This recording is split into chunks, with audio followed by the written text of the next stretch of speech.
Hello, Motor Rider World fans, and welcome to another episode of Talking MotoGP with myself, Rob Portman, and Paul Scott. And we've got a jam-packed show tonight. Plenty to talk about from what was very much a Marmite round of MotoGP this past weekend. We already have on YouTube WY, Goat Marquez, Gazzy Mazhur, Pecco Bagnaia. The bike merchant fails yet again. I don't understand how a two-time world champion like Bagnaia can be this mediocre. David Callahan is right in the podium mix there for the first tuners in, coming from the land of YouTube, which is great to see. Mark makes everyone look mediocre. Yvonne Pretorius, evening Rob and Paul, great race weekend, and let's talk about David Alonso and Luca Marini. Harvey Lowe, evening all. Brian Ritchie, evening from Hanau.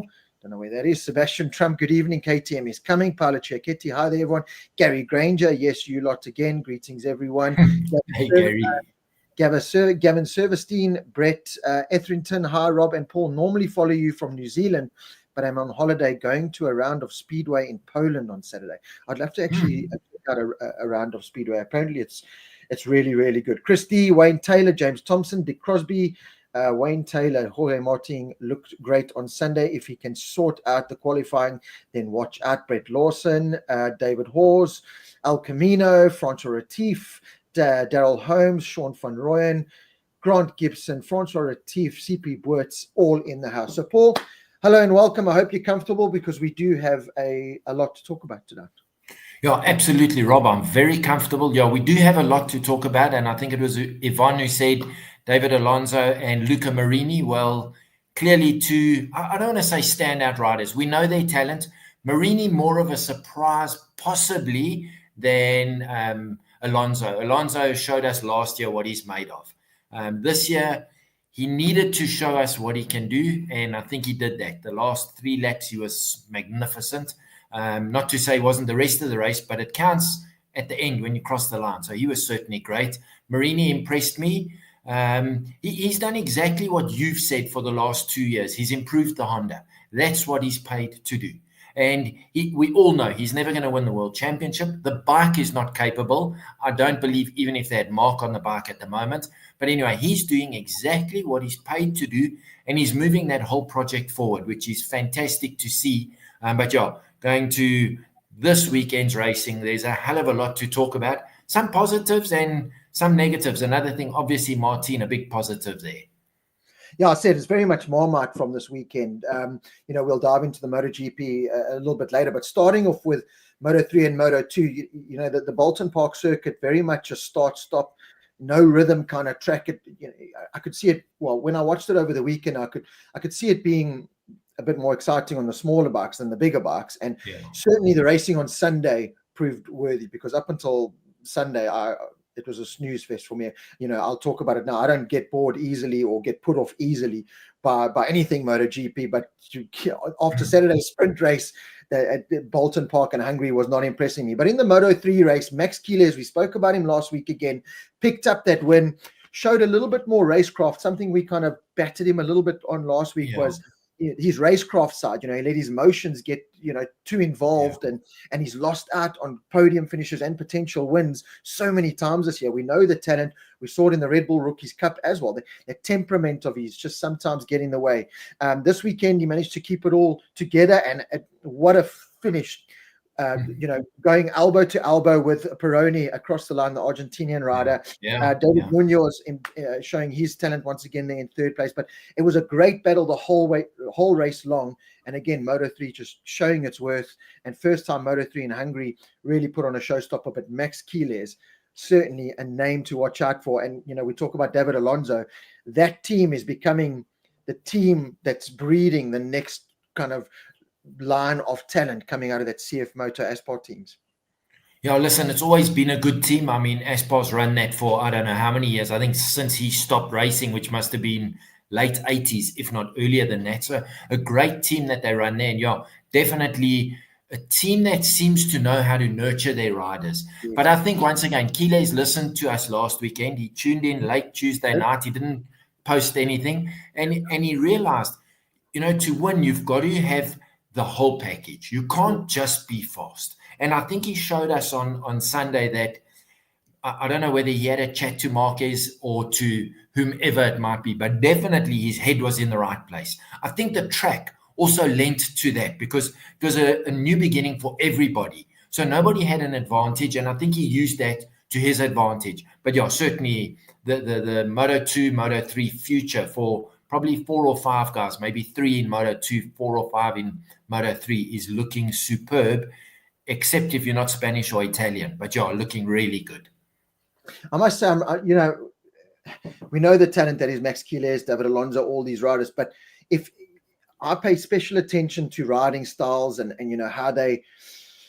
I watched Quiles again this weekend, and if a lot of people want to go back and try and see, a lot of people probably look at it the same way that I do, but his advantage was, again, that Marc Marquez does it brilliant. He shortens the track, he cuts the curve by that much, and he makes it as short as possible where he can, and Quiles was doing that. David Alonso was doing that. Marc did that. Okay, I know it goes left, and that's Marc's speciality, but they've all got that riding style where it's almost as elbows out, it's hanging off, but it's not Pecco Bagnaia or Martin hanging off. It's this keeping the bike more centered, more, I want to say, Marc Marquez and top rack style, which seems to be, it went from the Valentino Rossi, the Max Biaggi kind of styles, then it crossed over to the Marc Marquez, Lorenzo hang off, and we all know Rossi had to adapt himself. It seems to be transitioning to a bit of both now. Marc, I know, had to adapt after the injury especially, but also moving to the Ducati, where he didn't have to be as forceful on the front and do everything on the front as he did on the Honda. He could kind of relax more and let the bike do more as opposed to him doing everything.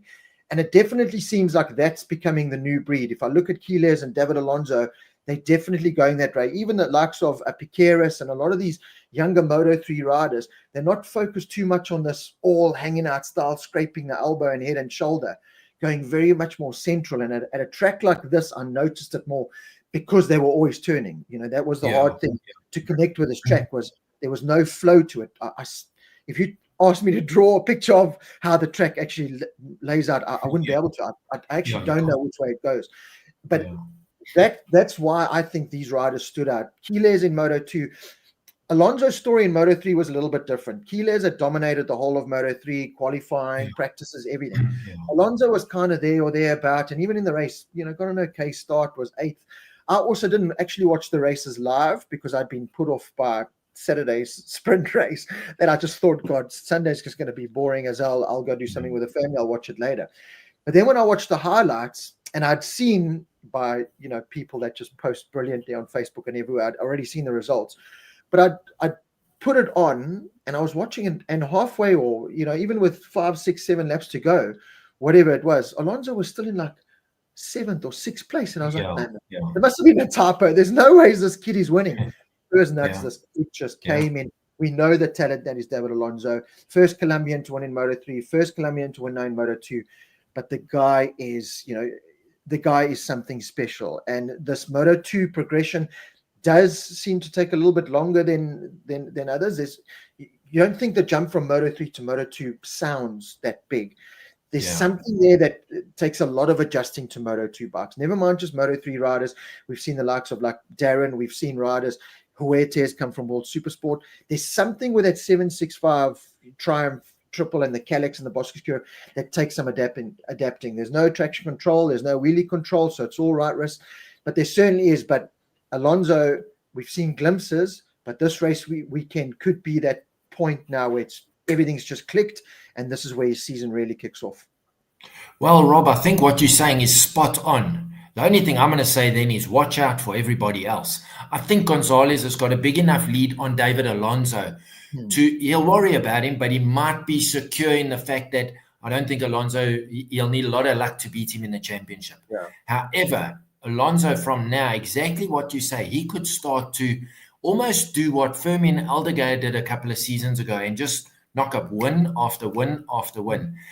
Another thing that I think is very important with that specific track, you were saying how you feel the riders are not leaning quite as much as they used to, maybe because of the fact that there was so much chicanes for one to, left, right, left, that to lean more off the bike, it takes you a fraction longer to get back to your center of gravity. And then obviously, so maybe these guys, and maybe that's the difference between a first and a 10th place, they can adapt quicker. almost immediately on the bike at that track and say, okay, this particular track, we don't lean as much as we used to, as possibly say Mugello, where it's faster flowing turns, so you can lead. I don't know if that's got anything to do with it, but certainly I think between those two youngsters and a host of others, I think they are the guys that are really upping their game. You know, Gonzalez has been good the whole season. Alonso hasn't, and he came with so much promise. And I think you're quite right. It takes that one great result. He's had good results, but it takes this where he didn't dominate. He didn't lead from the front. He came from behind and showed them, you know, the last 3 laps, you've got to be on it now if you want to beat me. That's kind of was his attitude. So I think fantastic to see, and good for going forward for the rest of the season and next year, because it seems like all of them except Moreira are staying in Moto2. You know, we said it, Hungary was always going to be a level playing field for everyone in all 3 classes. So it was an opportunity for those that haven't had the spotlight or the time to really adjust or you know, get their wits to come out and shine. And we saw certainly in Moto3 and Moto2, the rookies came to the floor. You know, it wasn't the established guys that were showing the way around. In Moto2, if you look, it was, you know, you had Colin Vaya in 5th place. He hasn't been anywhere near the top 10 this year. You had Huertes in 7th. Salic was up inside the top 10. Okay, Holgado's been there. Ortola was there. But if you look further down, I mean, you got the likes of Arenas, Arbolino. Okay, Garcia was coming. Joe Roberts, a couple of rounds ago, won it. Bruno, he's finishing 19th. You know, so it definitely lent itself a little bit more to this new generation of, like you said, adapting and just this go-kart circuit, riding on Supersport 600 bikes and stuff. And it came to the floor in both classes. But again, that it was a great Moto2 race with Alonso doing what he did. That finish with Moreira and Gonzalez to the line. You know, there's a lot at stake there for them. Apart from the Moto2 championship, it's the, you know, which one of us is going to MotoGP at this point in time. It looks like Diego Moreira's been chosen by LCR Honda, and this is the sad reality of MotoGP and modern day racing. Before, you know, if you won Moto3, you went up. Moto2, you won Moto3, you went up. It was that great war. Manuel Gonzalez could find himself in a situation where he wins this Moto2 World title in somewhat dominant fashion. If he, you know, depending how the rest of the season goes, he's been the dominant man with a little bit of bad luck. But at this point, looks like he's not going to find himself in MotoGP. He's going to find himself beaten by a rider that potentially finishes 2nd, 3rd, or even 4th in the World Championship. Yeah, absolutely. And right, exactly what you say, Rob. That's how it's going to be. And we've seen it. You know, Aldeguer hasn't won the championship. Okay, Ayagura won it last year and he got the ride.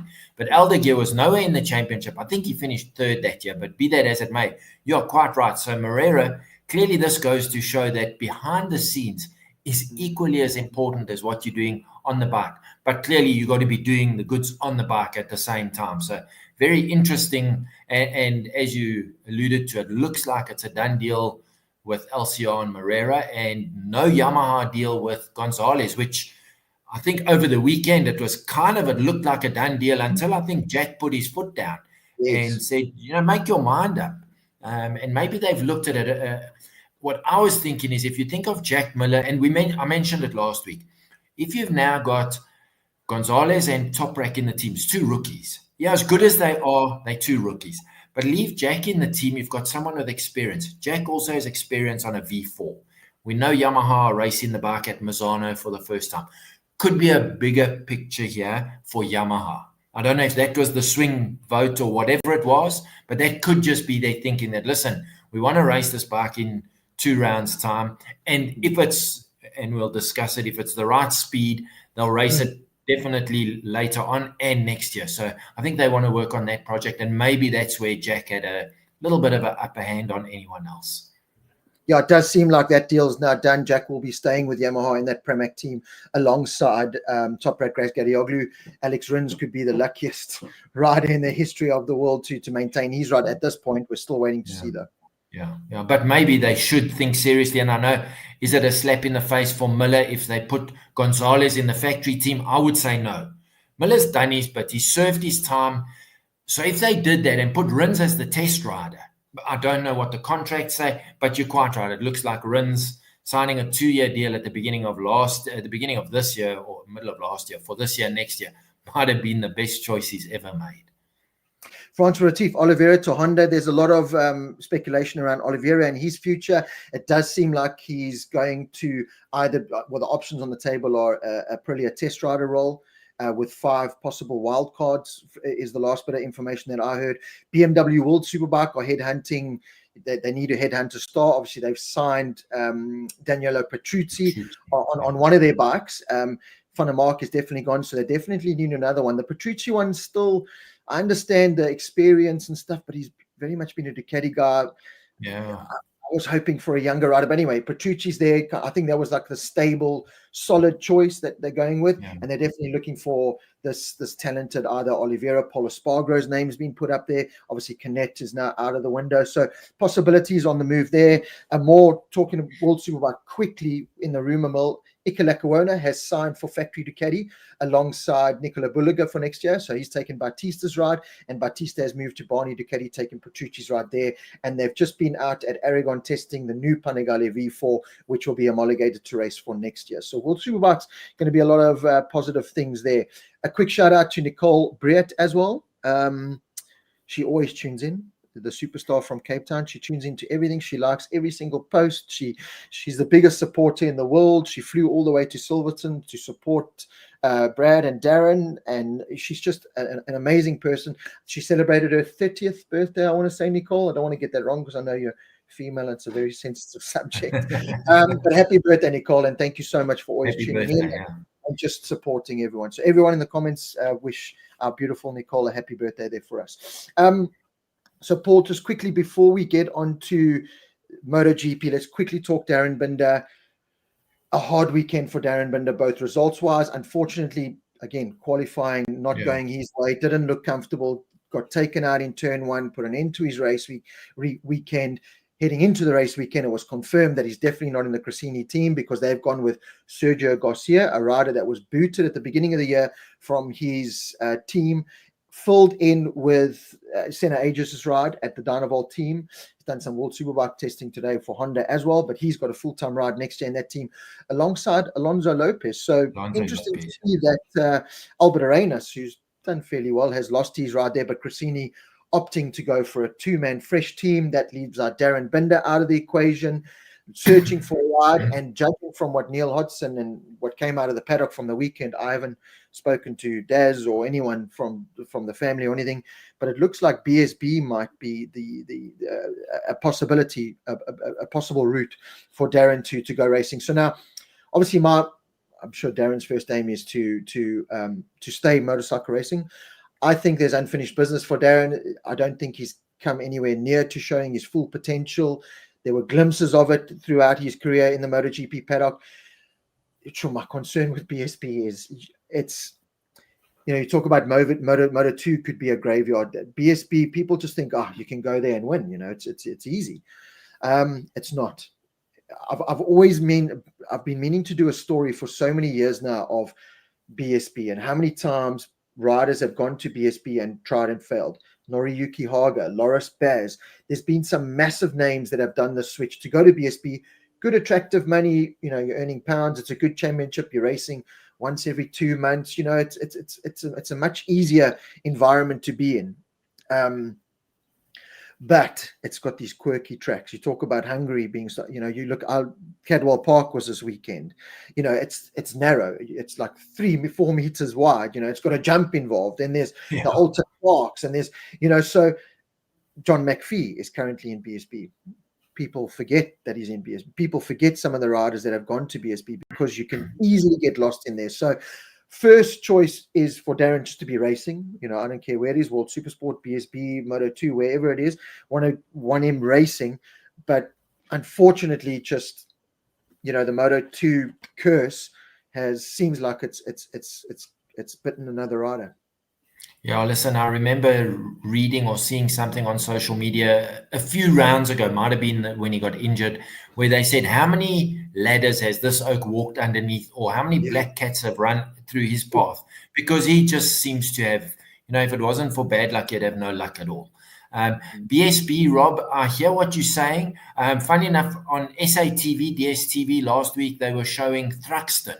as Oh, yeah. the round there. And I looked, without knowing that Darryn may be going there, and I looked at that and thought, if you haven't grown up racing on these tracks, it must be so difficult because, like you say, they narrow, they're quirky. It's not, it's not a Mugello, it's not a Austria. So yeah, I think that would be very challenging. It looks like a fantastically competitive series, but yeah, I don't know how easy it is to step into that mold. Also, you'd have to learn, I presume, 3/4 of those tracks. I don't know if Darryn raced in the UK before he went to World Championship racing, but he'd probably have to go and try and learn all those tracks, and they look really, not the run of the mill, not a Kyalami type thing, so I don't know how it would be. Let's hope he gets something. And me personally, if he had a choice, I'd prefer to see him in World Superbikes. I think it would be a better fit.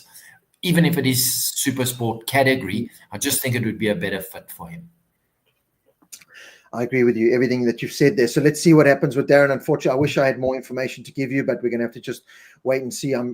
There's no doubt they're working hard behind the scenes to get Darryn into a good ride. Yeah, Darryn plus Yamaha R9, happy days. Alex van der Berg. Yeah, that would be great. John McPhee and Rory Skinner will look after him. Robert Mackey, of course they will. Good mates. But again, there's Rory Skinner, another rider, that was a top rider in Red Bull Rookies. Brad Ray, I was watching a Red Bull Rookies race the other day at Texas COTA. Brad Ray destroyed everyone, and it was top race Gadioglu, Jorge Martin.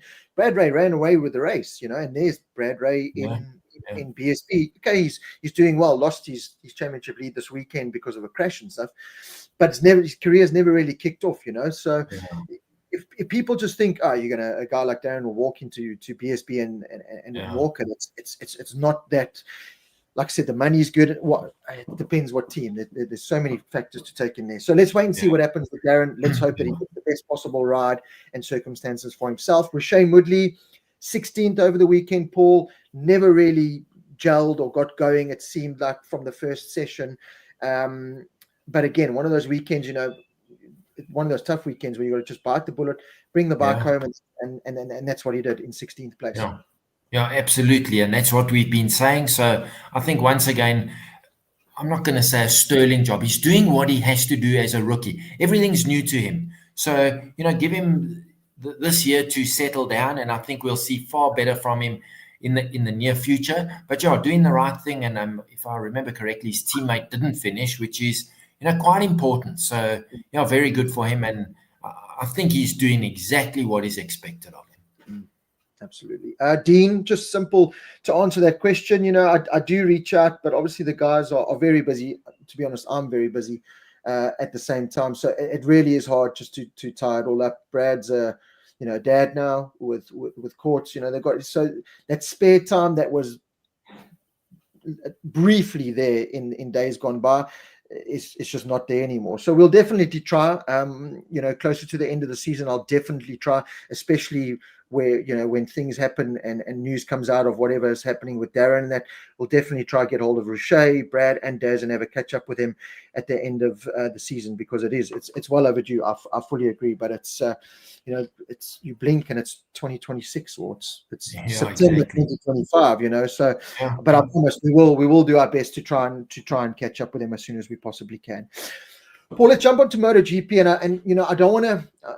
I know people get irritated. I know there's the Marc haters out there that get irritated with everyone talking about Marc, and that's so we're not going to go on about it. But one thing I will mention, and I'll start with Marc so we can get out of the way and carry on, because there's a lot of other stuff to talk about. But Marc deserves a little bit of the spotlight. We went into this weekend, clean slate for everyone. The Ducati riders had a bit of an upper hand because they'd been testing Panigale V4s there. Marc had crashed 2 of the road bikes. Pecco had posted a fastest lap time. So there was this little bit of doubt in the air, whatever.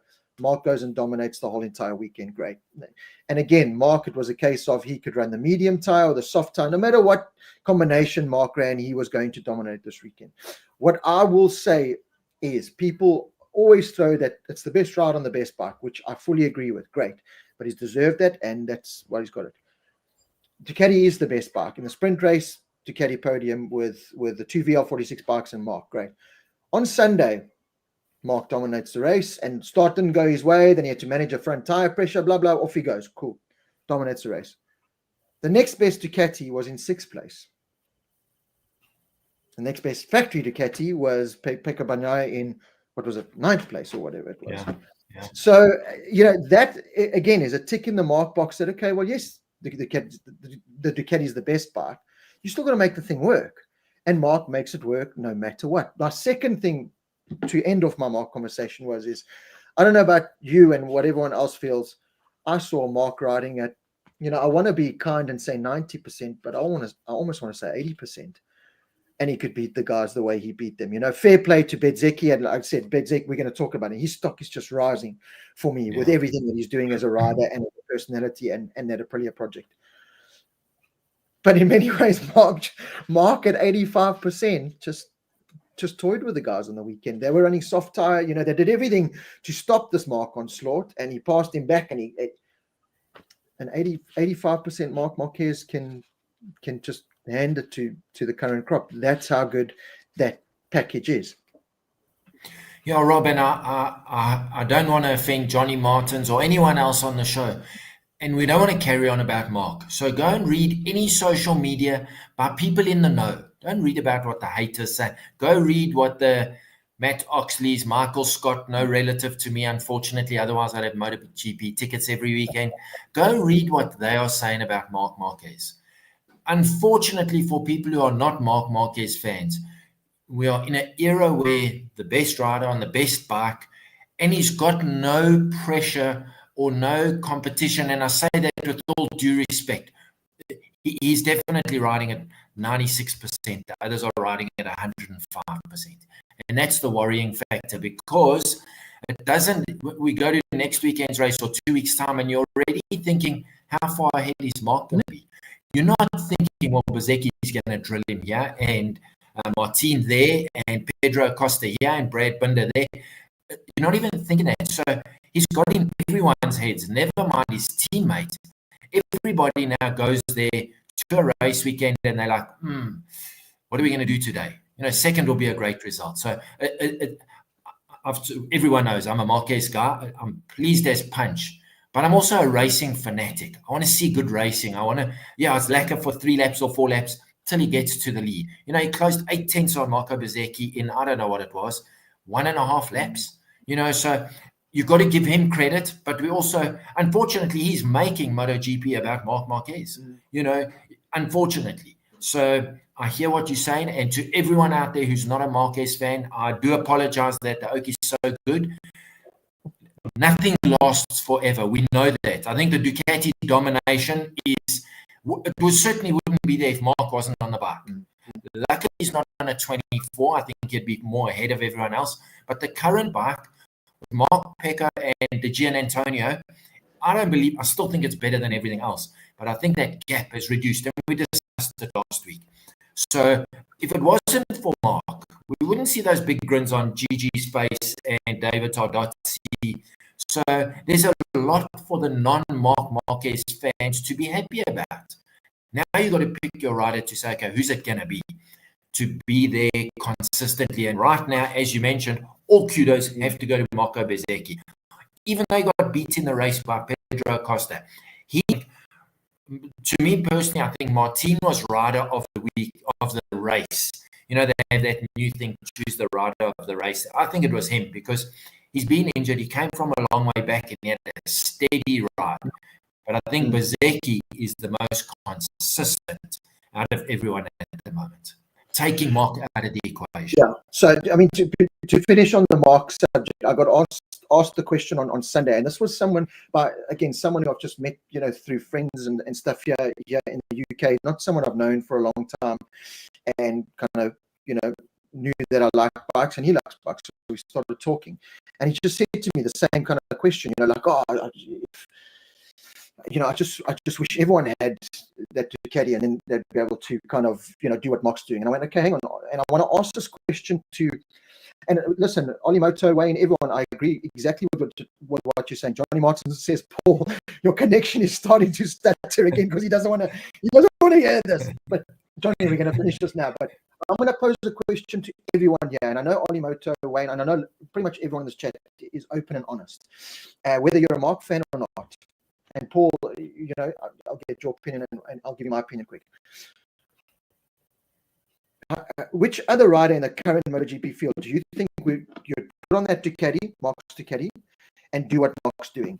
My answer is the closest I would say is Pedro Acosta. And when I say do what he's doing, I'm talking about domination. 7 sprints in a row, 7 race weeks in a row, make the right tire choice, just dominate the way Marc's dominating consistently. Which rider do you think in the current field that you could put on the Ducati and would do the same? My honest answer is probably no one. I think Acosta still has to iron out 1 or 2 little mistakes, as we saw on the weekend. We know how fast he is, but then he seems to just, make these little errors where he's got to find himself again. So I would say Pedro Acosta would be my first one.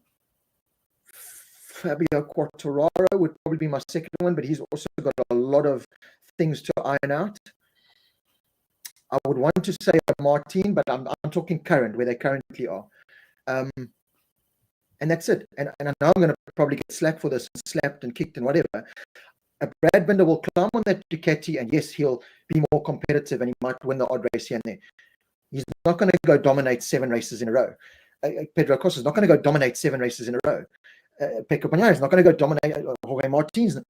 No one else in the current field is going to climb on that Ducati and dominate the way Marquez is doing. So I'm getting answers here, but Paul, you can go with yours. Rob, I would say as of right now, nobody. Because exactly what you say, Pedro's still got 1 or 2 weaknesses. I see someone saying Quartararo. Quartararo would have to up his game hugely. I don't believe Quartararo on that bike would be any better than Brad Binder. Honestly, and I think Brad has, I think, a better mental fortitude. I think Quartararo might have a bigger will to win. Would probably be the top dog, but he's got lots to iron out.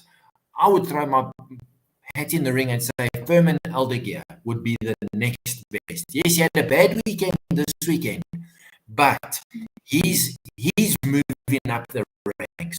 Nobody else seems to be, and maybe he's improving from a very low base, because this is kind of his learning year and getting to know the GP24. But honestly, as of right now, if you gave everyone a GP25 bike, nobody would dominate, and I don't even think anyone on that bike would beat Marc Marquez. I mean, and that's the kind of question I pose to people that throw the Marquez argument in my face and I agree with Olimoto. Yeah, Marquez has absolutely no competition. It would be so much more interesting to see him on a KTM, Aprilia, or Honda. He has the best bike and is easily the best rider. And like you said, as you attested to, it is in some ways you like that 2 or 3 laps, but inevitably okay, this is great from Bezzecchi, but Marc's got him right where he wants him. This is, Marc's laughing at him. For Marc to go on the last lap and post a faster lap time than anyone else kind of managed in the entire race, and he's cruising across the line. But that's the kind of personality Marc is. Exactly what Neil Hodgson said. Neil, the first thing Marc Marquez would have gone to Gigi Dall'Igna and said was, "Did you see my last lap time?" And that's when Marc kills people. That's the mental side Marc kills people. Brad and Pecco and Bez will all be sitting there going, "Yes, I was riding my Murov to do a 38.4. This guy does a 37.9 on the last lap on old tires, on a medium tire, cruising across the line." That is where Marc has just got everyone sorted. So thank you everyone for your answers. It looks definitely like Quartararo and Pedro Acosta seem to be the 2. Brad's obviously got a big good shout there. Olimoto, Brad would have to qualify a lot better if he wanted to be competitive on a Ducati. If he got one and still qualified as he does, he wouldn't win races. 100%. But we've said that how many times? Qualifying has become the most important part of your race weekend. Alex van der Berg, I also say Firmin, Acosta, Quartararo, and Martin is the next best to Marc. Okay, so great to have that little bit of a conversation. So, Paul, let's get our internet connection back here because everyone says they're struggling with the internet connection. Yeah, so we can move on. Let's move on from Marc Marquez. Let's talk about Pedro Acosta, firstly in second place in the main race on Sunday. Started the weekend off so well. Friday was the fastest man. And again, I talk about that almost this new school riding style of, Pedro's still got a bit more of that hanging off, but certainly more direct than a lot of riders. And he also I've said it all along, he makes tracks short. He, where he can break in the middle of the track and turn in early, he does, and he holds that line. He makes the track as short as possible. And it was always going to lend itself at a track like this where he could do that. He's making this track even shorter. It's a go-kart track, but he's making it shorter. Going from one curb to another, he's not doing these long, swooping, traditional Jorge Lorenzo type lines. He's just going very direct. Looked flawless, other than the crash where he nearly tried to sever a cameraman's head off. You know, he looked brilliant, and you were going into Saturday thinking, right, could this be, you kind of always knew that Marc was still the man, but could this be the Pedro Marquez kind of tussle that we're waiting for? You know, we know that Pedro will let go of that brake, and will, if there's contact, so be it. You know, Pedro's that Marc mentality. Then Pedro, to his admittance, kind of let, I think, everything get the better of him, and didn't get the start. Well, qualifying didn't go the way that he wanted. In the sprint race, the start didn't go the way he wanted to. Trying to fight back, made the mistake that was his Saturday ruined. Come Sunday, went with a soft. I think he went with a soft rear tire, if I remember. Yeah, he was one of the riders that went with a soft. And you kind of thought, oh, geez, you know, KTM burning up the tire and whatever, but made it work and looked so good. Looked like this mature, ready to go challenge for a championship Pedro Acosta. Same can be said for the KTM package that he was on. Really came together on Sunday, and it was great to see. Sadly, not close enough to Marc, but again, had the maturity to go, right, I don't have that speed, but let me not do what I did on Saturday. Let me just pick this off slowly. I know I've got the pace, one by one, and off he went. And Pedro and KTM on the podium again. I think it's 4 podiums in the last 5 or 6 races. Yeah, Rob, that's why I say I think the gap from specifically Aprilia and KTM to the Ducati has narrowed. Marc is making it look like that gap hasn't, but where the other Ducatis? On Sunday, they were nowhere. So I think, and a nice thing that I heard was the interview with Pedro afterwards, where he said he actually had to almost tell himself just to calm down, you know, not throw it into, if he had wanted to chase Marc, once he had got past Bezzecchi, he knows himself, he would have tossed it into the cameraman's platform again. So he had the wherewithal, and that's how you win championships. And he's won too. He knows exactly what he has to do. But in the moment, he's needed to just settle down, because second is way better than being second and crashing. So I think we've discussed it as well, Rob. That mental fortitude, he showed that on Sunday. He got into second, got a bit of a gap on Bezzecchi, and then he was done. He said, okay, the gap he obviously could see Marc getting further and further ahead. He said, I'm in second. I'm not going to get there no matter what I do. And if I try, I'm going to crash. So I think that was very well done by him. And certainly that package is getting way, way, way better. Whether it's this, it's definitely the bike has improved. They've said that the fairing is helping the bike to be way more stable on braking into corner entry, but also it's the mental game. And we've said it many times, Rob, you can't expect to win when the package can't deliver. So give the best of what the package gives you. And I think by doing that, they're getting more data, and we've seen how critical that is. And it's that whole KTM effort. And remember, we're running excluding Maverick, who at the beginning of the year was their best rider. We've suddenly seemed to have lifted that package up. And I see exactly the same thing happening within the Aprilia fold, where Bezzecchi's getting the results. And suddenly now, after this weekend, and I don't think it was a once off, we see Martin suddenly riding with confidence, and you know, it's fantastic. So I really think the rest of this season is going to be a lot more competitive, but possibly only for second onwards. It was great to see, and we will talk about it, touch upon the riders, but you know, 5 different manufacturers in the top 5 on the Sunday race. You know, continuing with the KTM story, as Christy said, KTM made a good step over the summer break with a new aero and exhaust. Yeah. It certainly has. From that same conversation I had last week, listening to Pit Pyra and Aki Ayo, as you know, they had to be patient as while we were all throwing our toys out the cot and everything going around them. Aki Ayo, this is why they've put him in that position. He's been that calm head to kind of bring things, and they've certainly slimmed down everything that they're doing in terms of there's no parts coming left, right, and center. He's managed to block out that chaos a bit, especially to Pedro Acosta.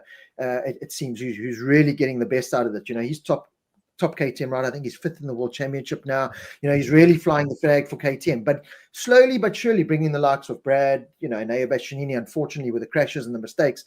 But I think it was a positive sign for Bastianini, because he knew he had a competitive package underneath him. That's why he was pushing. It wasn't this Bastianini just riding around in the back going, well, I don't have the package, so I'll ride you in 17th, 18th. I'd rather see an Enea Bastianini trying things in 5th, 6th, 4th, or wherever he was, knowing that, that spirit's there again from Bastianini. So I must give credit to KTM for kind of settling the ship and getting to this point of where they're improving, and they're slowly becoming this, they are becoming this podium challenger week in, week out.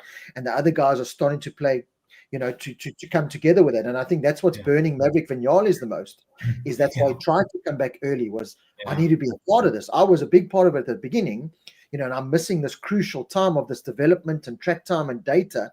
I mean, Paul Espargaro went there. Yes, he had been testing there before, give it to him, but still he went there and he's beaten a lot of big names. He's beaten all the Yamahas. He's beaten Zarco. He's beaten, he really went there and he was competitive, and he's a pundit. He holds a microphone for a living now, So just quickly with KTM, and I think another big thing that I've saw from Pedro Acosta was, his season and KTM's season started all over the show, especially Acosta.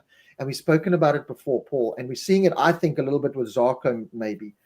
All that outside noise, Pedro Acosta going, okay, right, KTM's financial struggles, Ducati want me, Marc's proven if you jump on it, so he's not focused. And I think that's what Akio's done so well. He's pulled that whole team, everything, and gone, right, lads, let's focus this in. I remember speaking to guys at Silverstone going, it's hard. We don't know if we're going, well, up until Bajaj took over, we didn't know if we were going to the next round. We were all looking for new jobs, so there was no real focus. KTM have done well, Bajaj have come in, everyone's done well. They focused this now. Acosta's got on the bandwagon. He's kind of believing in it. Bastianini, that whole talks also seems to have gone, these are our 4 guys. This is the plan. This is what we're going with.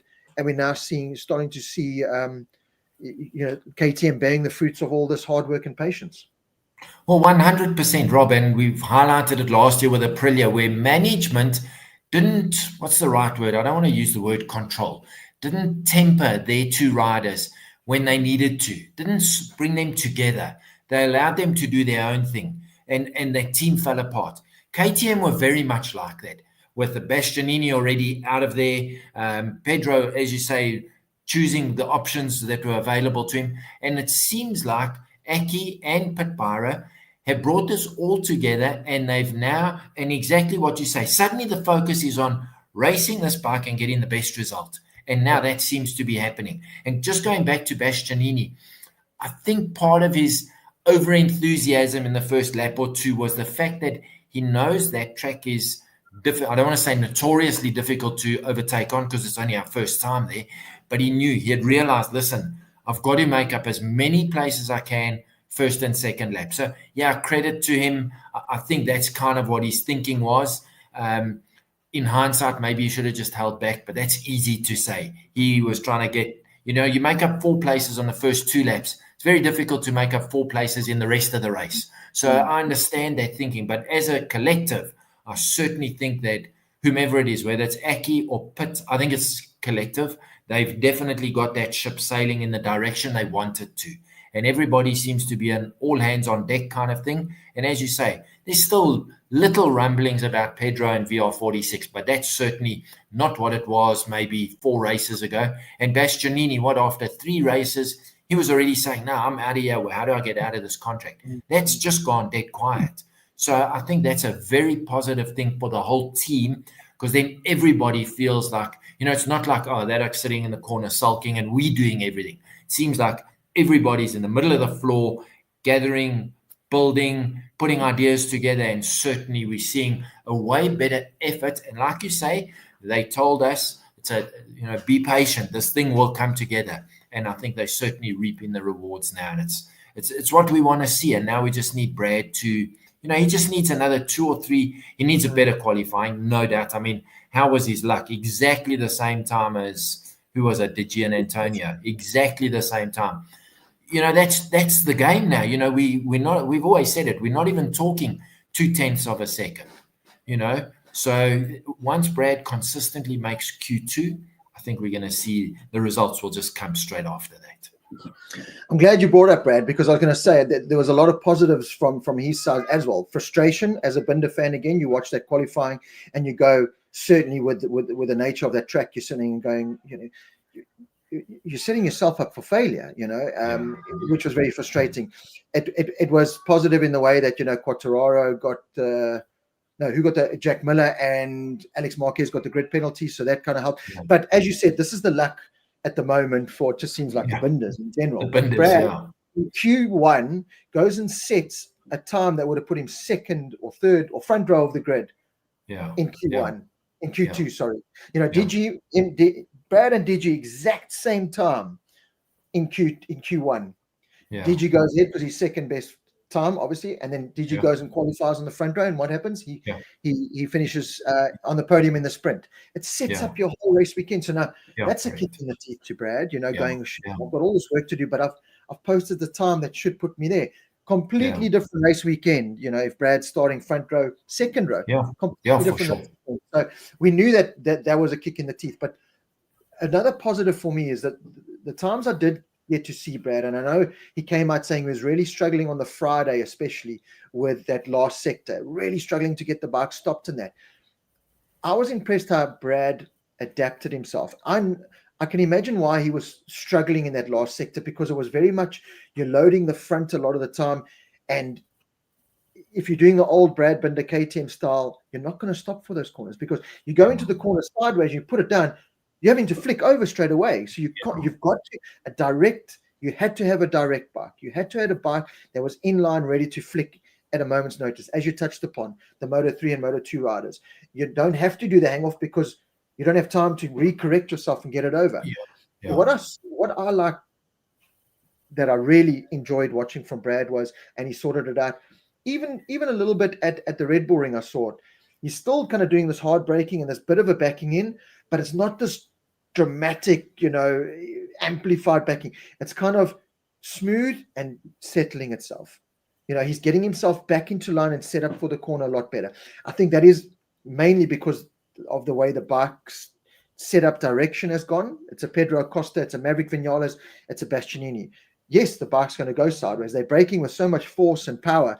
Any motor, Marc, all the Ducatis do that. It was how quickly back in line, whether it's the engine braking or the rear, whatever it is, whatever contributed to it, it's how quickly that bike could settle itself. And I remember in podcast 3 years ago, I was saying, watching at the side of the track, especially, the Ducati's greatest strength. I remember Portimao, it's clear as day to me, that turn one, breaking down that hill. The other bikes were still, the riders were waiting, and then committing, but they had to wait for the bike to settle. Whereas the Ducati would go bang, bang, settle. Every corner under hard braking, bang, bang, settle. And that was where Pecco Bagnaia's strength was always, and that's where he seems to be battling now. But KTM have certainly found something there. They found other areas as well with aero and whatever it is. But I saw a Brad that was getting it sideways, because that's Brad's natural riding style. He always likes this movement under braking, whether it's the way he progresses to the front brake or whatever. There's always this little bit of movement with Brad first, and he would carry that into the corners previously, which worked. But in modern day MotoGP, it can't. It's not the fast way. But he's getting the bike settled more and then going into corners differently. So, and we'll talk about Pecco just now. Is in the last two races, I've seen Brad adjust himself to suit the bike, to get the best out of the bike's ability with his ability obviously mixed in. Something that Pecco's not being able to do. We'll talk about that just now. And that's been hard for Brad. The commentators were saying it's not easy for a guy to now all of a sudden have to completely change his thought and how he attacks corners and how he brakes and do everything. And that's where we as fans have had to be patient, because it's not going to just come like this. But I saw it come again this weekend. I saw it at Red Bull Ring, and I saw more of it this weekend, where it's starting to click, and it's only a matter of time where, as you said, we've seen Bastianini kind of impress. We've seen Pedro Acosta improve. We've seen Pol Espargaro improve. I think Brad's time is not too far away if he continues his progression. Yeah, absolutely, Rob. And I think it is that collective where they're now getting more data from faster riders than maybe in previous years, where it was always Brad leading and everyone else following in terms of the KTM. So maybe now collectively they're able to say, okay, if we have a little bit less engine braking here and a little bit more of whatever it is there, and he adapts his style. So maybe he only has to adapt his style 5%, and then they adapt the bike the other 5%, whatever the case might be. But certainly he's still the Brad Binder of old, but he's kind of Brad Binder almost 2.0 from, as you say, maybe even last week or a couple of races ago. Definitely looking slightly different and more in the Pedro mold as opposed to in the old Brad Binder mold. And I think with the changes to their aero, that's, they've said to him, if you don't ride it the way it's designed, it's not going to work. And he's adapting to that. So I think they're certainly going down the right road. And as I said, it's credit to the likes of him, Bezzecchi, and other riders that have been able to adapt, and it's a kick in the teeth to a Pecco Bagnaia who's not able to adapt. But we'll talk about him just now. Paul, I want to just switch the conversation very quickly because Brett Lawson brings up a very valid point here, and it's one that I spoke to you off air before we came on. I'm sure Brad, when he rode around Kyalami, he said the runoff wasn't sufficient, hence no GP in South Africa. How is there a Hungary GP with Pedro's bike almost taking out a cameraman? So there is a conversation to be had here, because I said to you before we came on air, Paul, I'd watched up until Saturday sprint race. After Saturday sprint race, it'll take a lot to get me dejected about MotoGP. I love, even the most boring race, I can take something from. You know what I mean? I love MotoGP. I must be honest, after that Saturday sprint, I was like, I'm not going to even watch Sunday because I couldn't connect with that circuit. It just had no flow. As I said, I still couldn't draw you the layout of that track. I had no connection. Donington Park, all those, I go, Craner curves and, Magello, those bikes. I don't want to see a MotoGP bike braking and going down gears more often than not. I don't. I want to see that in full flight. And this Balaton Park, it just didn't click for me. It really didn't click enough that I was quite happy not to watch the races live on Sunday. I was happy to go out with the family and play dress up. Well, I don't even know what we did, to be honest, but I was happy to do that. And it brings this question in as well of, I will also put my hand on and say Kyalami is not safe enough to run a MotoGP. It wasn't, it's definitely not. It's definitely not. But I do agree with what Brett's saying here, and you've got some more information because you've watched various other podcasts and stuff. But there's no ways that Balaton circuit, it happened in World Superbikes with Sam Lowes and Bautista as well, having crashes in that exact same corner and that runoff. I don't know. It's obviously political reasons or financial reasons, but why we went racing in Hungary after this weekend, looking at it. I mean, thankfully Sunday the race has actually produced something, but it's still not a track that I'm, putting my hand up to watch them go racing it again. It doesn't do it for me. Yeah, absolutely, Rob. I fully agree with you. And as I said to you, is there a point in having a race for the sake of having a race? And that's what it seemed like. Other podcasts and many journalists and people in the know said it's a Mickey Mouse track. MotoGP do not deserve to be there. Meaning you're taking the pinnacle of motorcycle racing and putting them on they called it a go-kart track.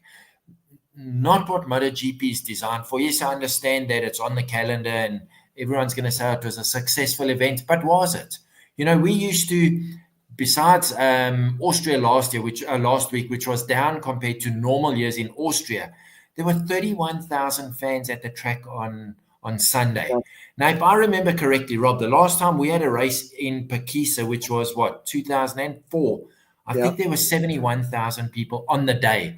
We're not talking over the whole weekend, and Welkom's out of touch, never mind out of town. So, it's a difficult one, but the journalists, I haven't heard an opinion from the riders. I'm presuming they are told you race there and now you move on. If you're not happy, just don't say too much. But definitely journalists in the know are saying this track certainly wasn't MotoGP worthy. And now you have that example of Pedro Acosta's bike, actually hitting the camera. Luckily, the camera, not the cameraman. How high was it in the air? I don't know, 4 meters after running off the track by a good 50 meters. So, yeah, definitely things need to be looked at. Do we want them racing at tracks like that? As you say, you got no connection to the track.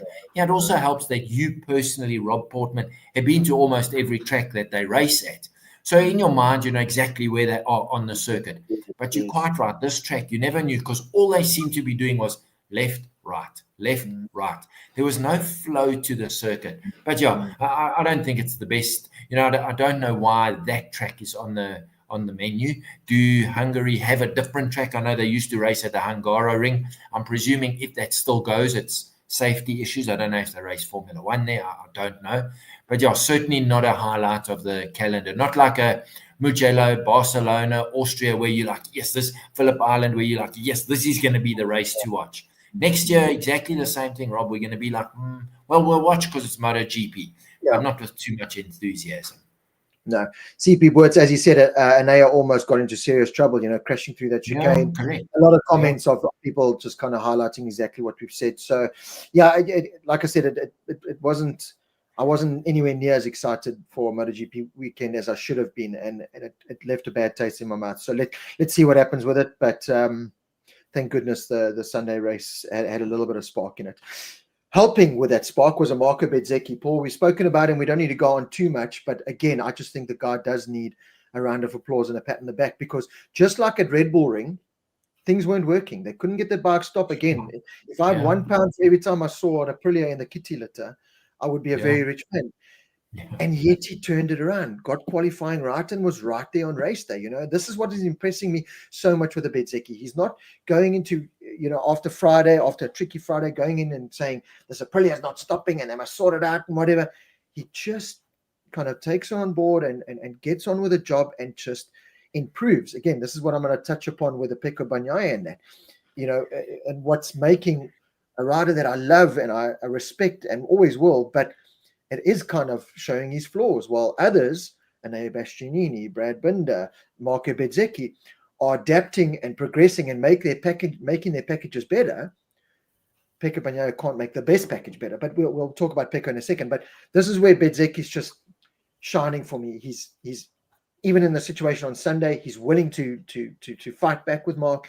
There's no quarrel with the guy. You know what I mean? He gets on the podium and he's happy and he's smiling. He lost out to Pedro Acosta, and there's no throwing the toys out the cots, or he's almost like this proper suit and tie factory rider. I think it's even more than Aprilia could have wanted when they signed this guy.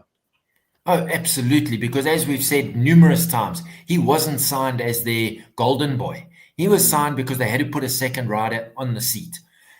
And how has he turned that around? So once again, as we've said, I don't know how many times this year, all credit to him. I'm just hoping that with the vast improvement we saw in Martin over the weekend, that it doesn't start to rain a little bit on Bezzecchi's parade. This is where, once again, I found last year Aprilia's management to be weak. They didn't control Aleix and Maverick. They needed to control that situation when both riders, not fighting with each other, but just with Aprilia, seemed to give up. Now, I don't want a situation where Martin is definitely going to improve. We've seen that, where they start now focusing back on him because he is actually their number one rider, and start focusing less on Bezzecchi. I hope that doesn't happen.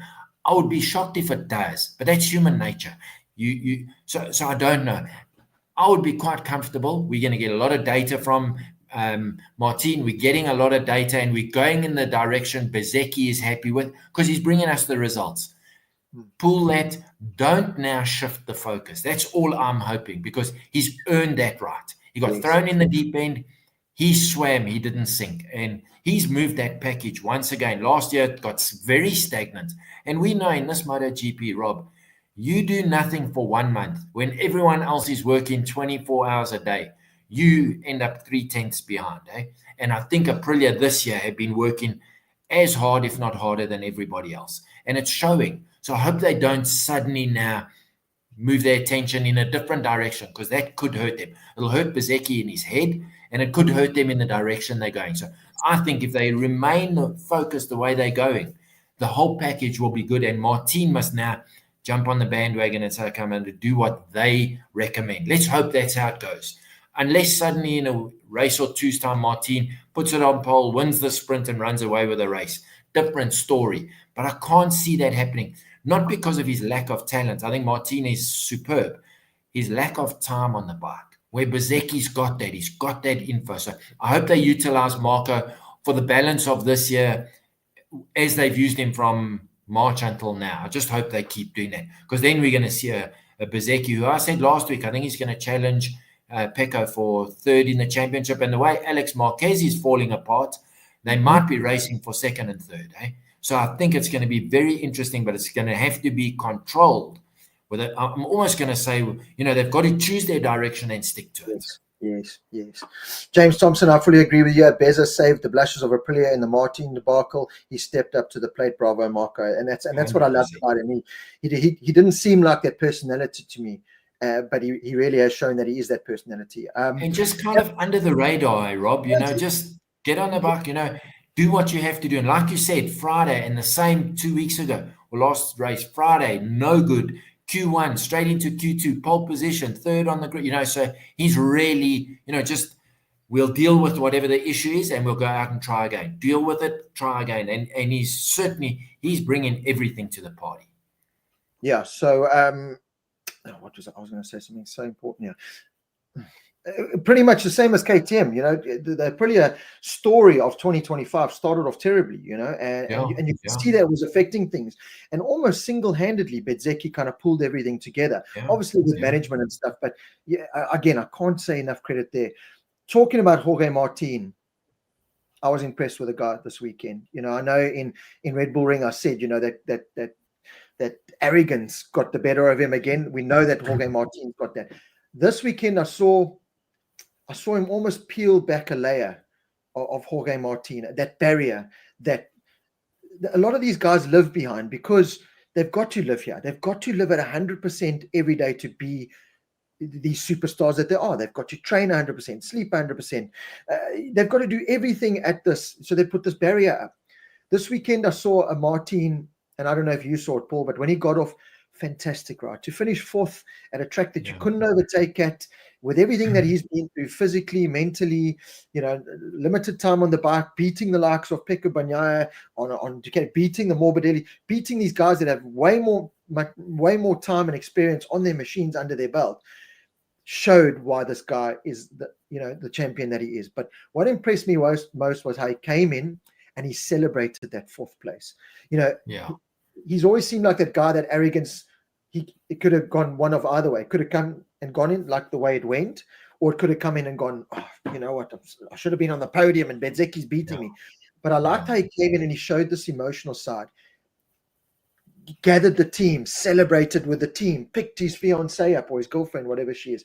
Then there was a scene where he got into the pits, and it was a behind the scenes that I saw in MotoGP where he got emotional and he teared up and he cried, You want to see that, because again, it's this barrier that they put up, and he's let that barrier down now. And I think we're going to see this Martin go on and thrive now, because it's a confidence-inspiring thing. You've kind of taken a lot off your shoulders.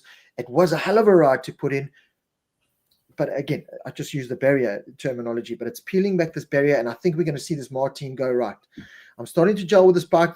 I heard the commentators and them talking about they've tried 16 million different handlebar positions and tank positions. They seem to have found a sweet spot for Martin. More laps under his belt, finished the sprint race, finished the main race, nothing but data, nothing but riding fitness, nothing but time on the motorcycle, which he needs.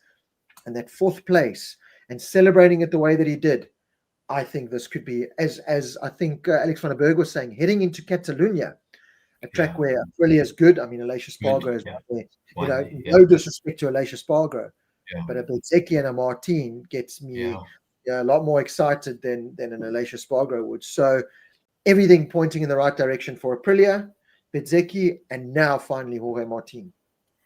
Rob, I think you spot on so many points. One thing I think with Martin, maybe he's been humbled a little bit by Bezzecchi, where at the beginning of the year when he knew Bezzecchi was his teammate, and I'm this is conjecture, I have no grounds for this, but I think maybe in his head he was like, who's this oak?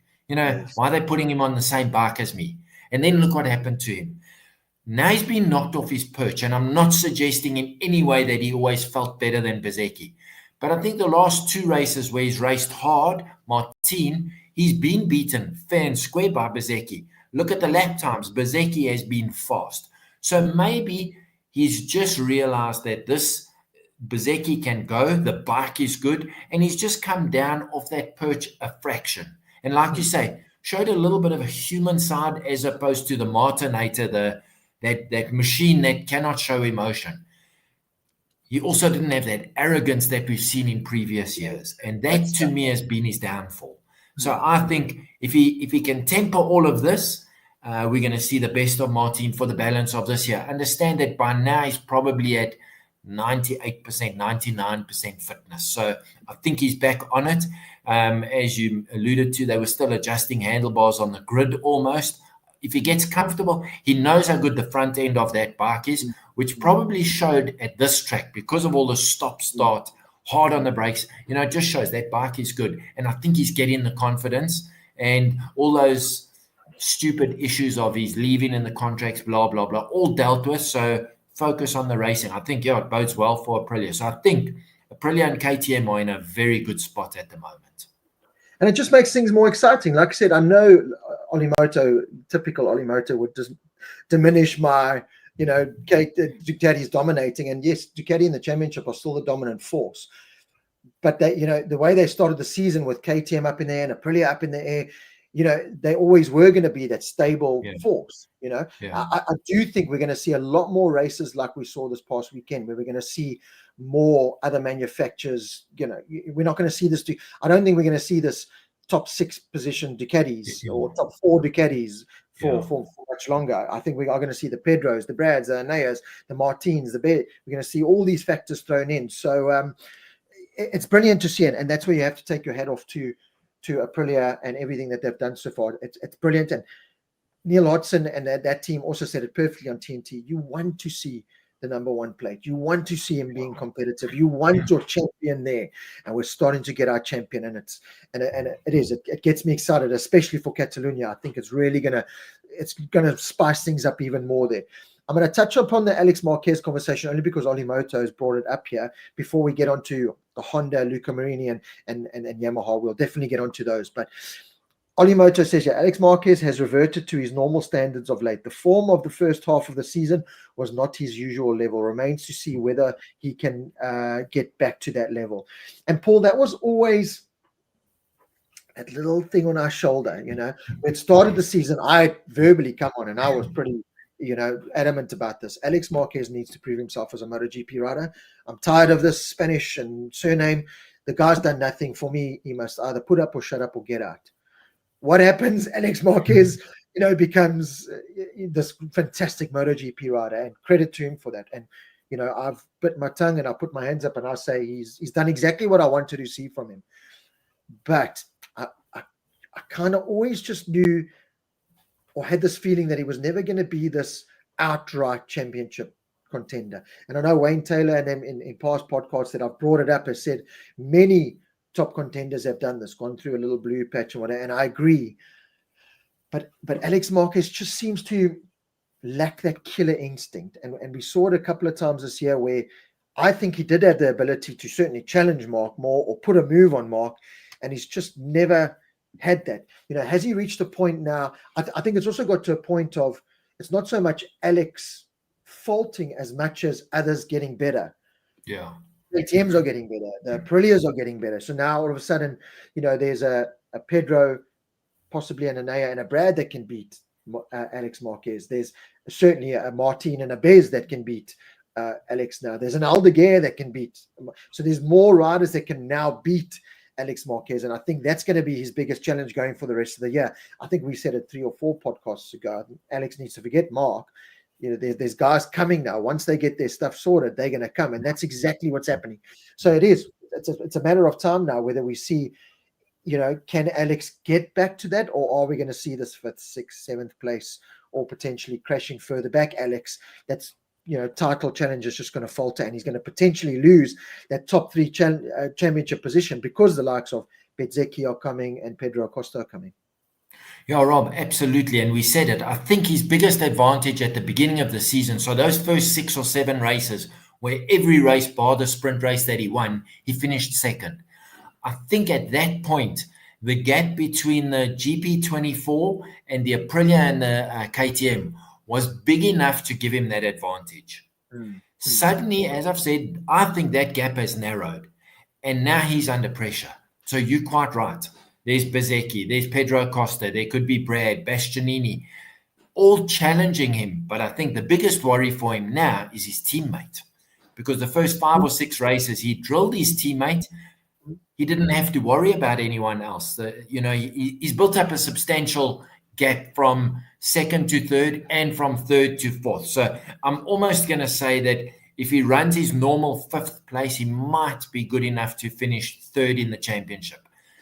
But he can't bank on that anymore. So now he's got probably, let's say consistently, Pedro, Bezzecchi, and let's throw one other guy in the mix. Might be Furman, might be Brad.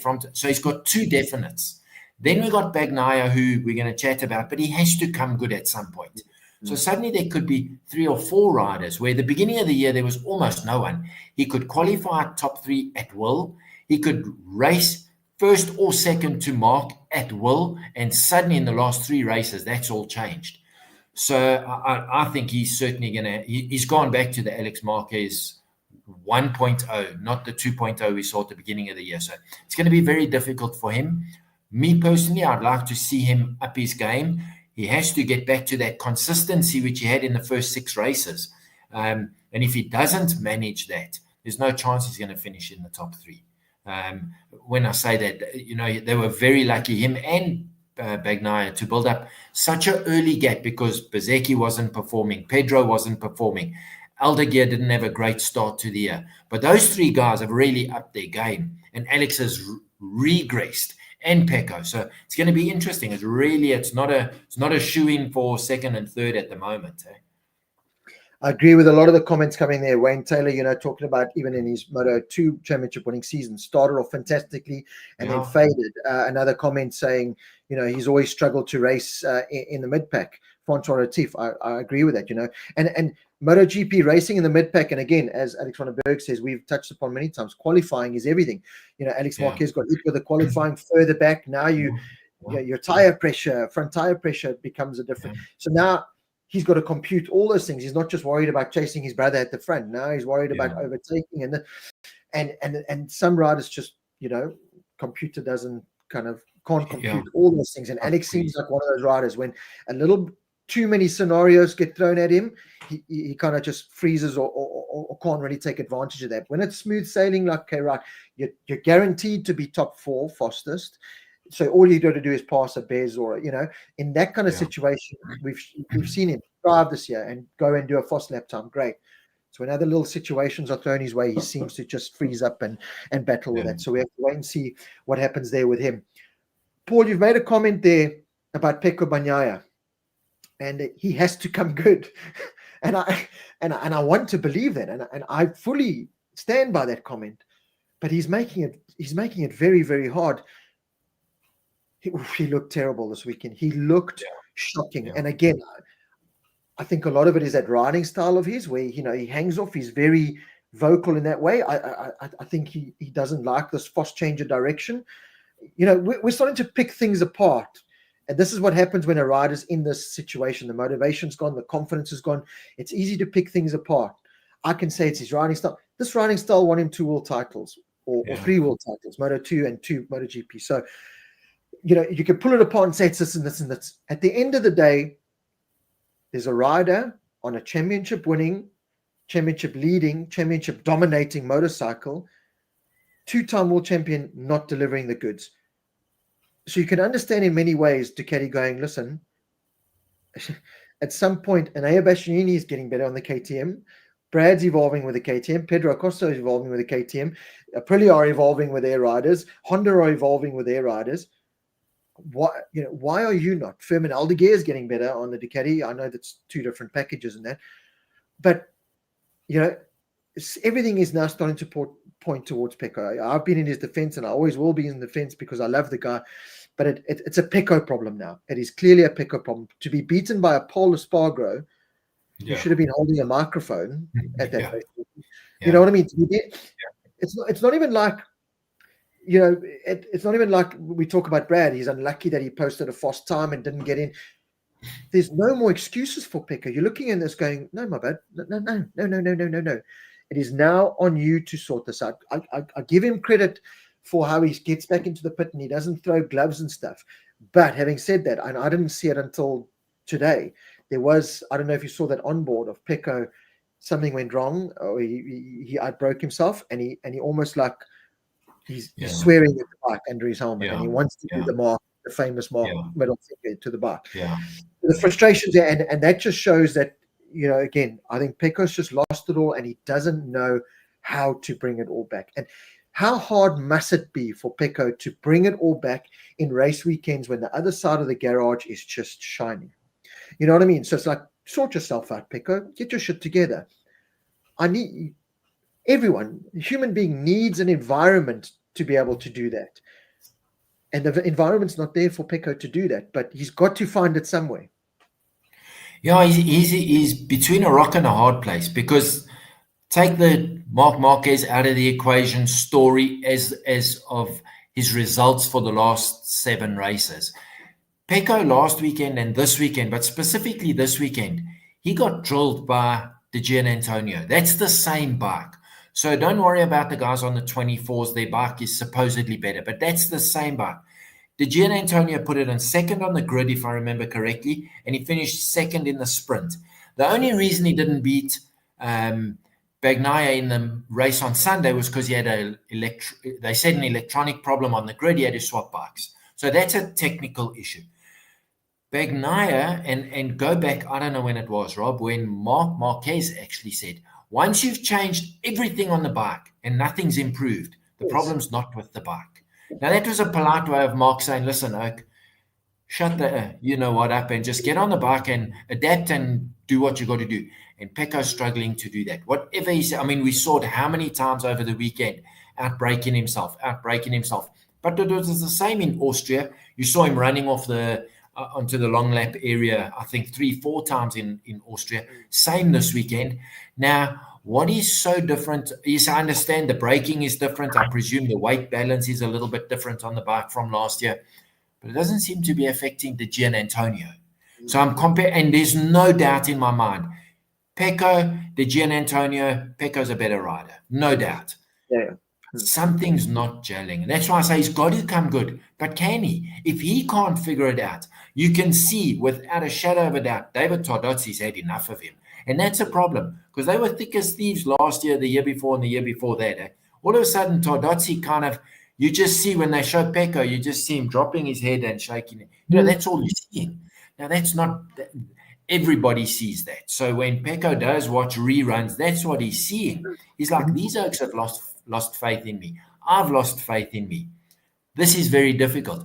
Wouldn't be a problem if Marc was struggling to finish second, third, fourth, but he's not. So the excuse gets a little bit limited, and I don't know what he's going to do. Rob, we've been saying it. It was the summer break. Go reset. Then it was Austria. Now, Austria is a good track. He's won there 3 in a row. Now, new track. He'll be fine. Yeah. Next week's Barcelona. He's done very well there in the past. But what's his excuse going to be? Where's this miracle going to come from? It's a difficult one. It's not nice to see, for sure. I mean, as you say, 3 times world champion, double MotoGP world champion, lost it as the best rider in the field last year, and he lost the championship. That might still be playing on his head, Rob. He threw it away, and now he's getting drilled fair and square. So yes, he's in a dark place. There's absolutely no doubt. And it's, as we said, summer break, go reset. It hasn't worked, Rob. I don't know what he's going to do.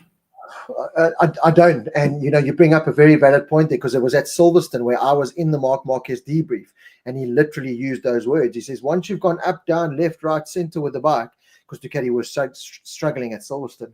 Yeah. At the end of the day, it's the rider. So that's what Marc did. He kind of said, okay, guys, go back to what we started the first session on Friday with. Yeah. That you guys, the settings you had for last year, and Marc had to adjust himself. Okay, it wasn't the ultimate best weekend for Ducati or Marc there, but he still made the best of it. Yeah. And I don't know why. I don't know what it is. I mean, everyone knows. We know it's a mental thing. It's a confidence thing, but at some point you've got to crack that code, and it's taking Pecco, someone who I thought, if this happened, would be able to come back.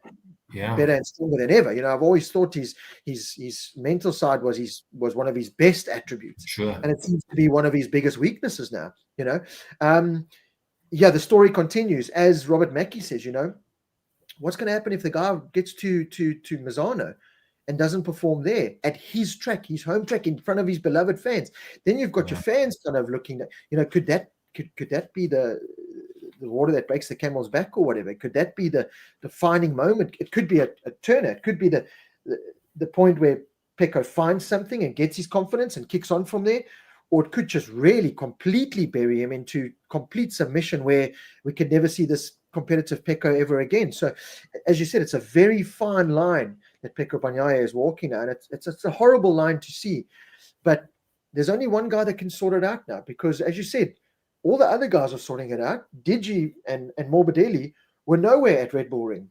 We had spoken about it. The VR46 were nowhere. You had to look for those yellow bikes. Yeah. Now they were on the podium. They were battling top 5, top 6. Okay, Morbidelli did some silly things again or whatever, but you know, they were there. They had sorted things out. And they are Bastianini sorting things out. Other guys are sorting. Pecco he's going backwards. He's actually getting worse. He's not sorting anything out. I just said, Gazi Mazhura, I like your terminology here. Bagnaia was mentally cooked the moment Ducati signed Goat Kes. And ever since, the Bagnaia has been finished, because he knew that he will be cooked once Goates arrive. So I don't completely agree with it, but I do like your use of it for Pecco and Marc. So anyway, I mean, I think it's going to be a conversation we're going to keep on having week in, week out until one man sorts it out, Pecco Bagnaia. So let's hope that the champion can, because again, it'll be another positive thing if we have that guy challenging at the front, getting in, or at least trying to upset Marc, or we need that guy at the front of the field. We need him. We don't need him in 9th, 10th place being beaten by a pundit. It's not what any of us wanted. So let's see what happens there. But behind him, Paul, I know you touched upon it earlier, rider of the race, Jorge Martin, which I agree with. It's hard to kind of disagree with that. But Luca Marini, the guy had pretty much, I think, similar injuries to what Martin did. Came back after, I don't know how. I still don't know how it's possible how he came back after 4, 5, or 6 weeks or whatever it is. I think he missed one round. Still hasn't crashed his Honda MotoGP bike. Still has not crashed that motorbike. And look at his teammate. And his teammate's done all that for him. And Zarco is quickly becoming that guy. But kudos, Luca Marini. Again, Honda knew they were never signing a guy that was going to go win races and be on the podium and stuff. And a lot of people questioned why a manufacturer, a company like HRC would sign this Marini name. And Marini's never going to set MotoGP or what. I've always kind of questioned that. But he's doing exactly what Honda hired him for. And he's actually overachieving in many ways. What he did this weekend was brilliant. Was absolutely brilliant from a guy that I still don't think is 100% fit on a bike that's still not where it needs to be. But again, he's going with that philosophy, and he spoke about it at Silverstone. It's where I've given him the most credit, was if it doesn't work, I want it out the bike and I want it out the truck. Don't keep it in the truck and bring it back to me in a few. I want it gone. And I put this on, and if I don't care what Mir and Zarco say, if they say it's not nice, if I like it, we keep it and we work with it. And this direction is benefiting both him and Honda, because that performance this weekend was, as I said, just as good as Martin's, return in 4th place, just as good in many ways as Bezzecchi and Aprilia, what they're doing. It was brilliant. It was absolutely brilliant. And he needs a giant banner printed outside the headquarters of HRC saying, this guy is almost single-handedly carrying us. Yes, the Mir puts in the odd good ride, like we saw the top 6 at Red Bull Ring, but he's the star. He's the one that you go get us the results. You're crashing to get a crash. And here comes this Marini, and he's just that solid foundation that he's building them back up. And hey, kudos to him. Well, I mean, Rob, we mentioned it from last season, where I think he made 3 points the whole year. I can't remember exactly, but he didn't score points until someone got a tire penalty in like the 2nd or 3rd last round. When this year he's scoring points in the sprint and the main race, week in, week out. He doesn't crash. I really think it was a great weekend for him. The problem I have is that it was a relatively slow circuit. The Honda is still down on horsepower compared with the Ducatis, the Aprilias, and KTMs. So next week, Barcelona is a fast track, or 2 weeks' time. Let's see how it goes there. I do think he's definitely moved that whole project. Zarco, talking about the Hondas, to me, is now becoming the letdown of the team. Mir's been, I don't want to say he's been a nothing. He's crashed too much. He's had a lot of bad luck. Yes. But when he hasn't had bad luck, he's crashed on his own. Zarco, beginning of the year, won a race, had a second, really looked like the real deal. And he's doing what we were saying with Alex Marquez. They go through these phases where all of a sudden they just do nothing for, I don't know, 4 races, 5 races, whatever it is. Where Marini, who's not expected to do the results, is now bringing in those consistent results. And I agree with you 100%. I was shocked when Honda signed him beginning of last year. I was like, what? I know no one wanted to ride the bike. Yes. But what he's done for that project, man, it just shows they've re-signed him. I mean, who would ever have thought that a guy who got 3 points, I think it was the whole of last year, brilliant this year, and Honda have re-signed him. In the old days, he would have been out. So he's certainly, he's the kind of rider you need for a project that is moving forward. And big ups to him. Zarco, I'm getting a bit disappointed with him. He's got the speed, there's no doubt, but his inconsistency, man, it's just unbelievable. So I hope he can start stringing it together, because it'll, as we've said, KTM, big improvements, because I think it's collective. Aprilia, big improvements, heading in the right direction. Honda now seem to be relying on Marini to move the project forward. Mir, he's going to crash, and Zarco will go as fast as you can until you crash. He must stop doing that, man. It's not the way you race motorbikes. So it'll be interesting to see which way they go. Apparently now there's a rumor going around that Zarco's ride is on the line. Whether that's keyboard warriors, I don't know. I don't know if you've seen anything about it. But I mean, 3 races ago, it was a shoe-in deal for him. And now I don't know if that's true or not. I don't know if you've heard anything, but he certainly needs to settle down a little bit if that's possible for a guy like him. Paul, it goes back to that scenario of these guys have got to live at 100% concentration, and they've got to live in this comfortable. They've got to be comfortable with everything. They've got to be able to sleep well at night. They've got to be in this comfort zone. Zarco's had a lot of distractions. I think you can argue with me all day. This talk about contracts and everything, it hampers everywhere. We've seen it with Manu Gonzalez now, even in Moto2, lost a bit of sharpness because of the Moto2, the MotoGP talk. It affects some riders. I think Zarco, certainly after the win and was one Honda's man, there was all the talk, right, he's going to the factory team, and he said, of course I want to be a factory rider. It is more money in that, but it's the pat on the back that it's the prestige of it all. So I think that not kind of happening, because it looks like they're staying with Mir and Marini. Well, certainly Marini, and credit to Honda for that, because as you said, they could have easily booted a Marini for a Foster Gonzalez or taken another shot. They've gone with that stability, which is exactly what we said they needed. You need stability. So kudos to them. But then Zarco's had that. Then he's gone off to Suzuka 8-hour and won that and done well. They're great. But Jack Miller from the Suzuka 8-hour come back. He was a much better, or getting a much better results before he went off, and now he's come back and he wants to stay on the motorbike. So all these kind of factors play in. They've got to be in this zone, and this is what Marc does so well, and this is what Rossi and all those alien riders did so well. They were able to stay, and if it kind of went sideways, they recovered and brought it back. They were just able to be in that zone and stay in that zone of concentration better than anyone else, and that's why they are the aliens. And this is why, again, the Oli Motors and all these guys saying Pecco, even though he's a 2-time world champion, should never be considered or will be considered as an alien, because he's trying to show now things have gone there and he just can't bring it back.